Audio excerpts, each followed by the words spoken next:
Hey guys, Zach from Love Apple Farm. Today I'm going to talk to you about floating row cover. We've got all these tomatoes covered in this lightweight floating row cover to keep the moisture off of their leaves at night.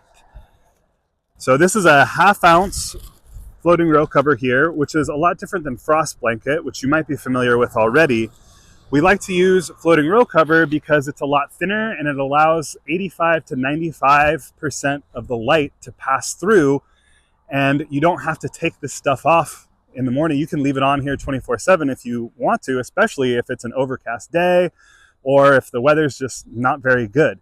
Today the weather's beautiful, so I'm gonna open this stuff up. We attach this to our tomato cages here with just simple binder clips. We love using binder clips in the garden. They're super versatile. And you can just move this cover up and pin it up top.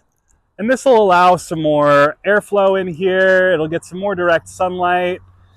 And the reason that we like to have this on here is because it'll keep these tomatoes a lot more insulated at night, especially in the early season.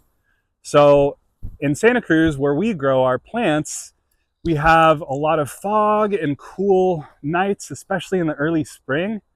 And even the past couple of years, we've had these kind of crappy days up until mid-July. So keeping this cover on here for the first couple months of the growing season is really going to help reduce diseases that are caused by moisture on the leaves. So early blight and other fungal diseases can happen when these plants are cold and wet at night. We also do the same thing for our peppers here. And these tomatoes started off with a similar structure with just this small tomato cage and the floating row cover over the top.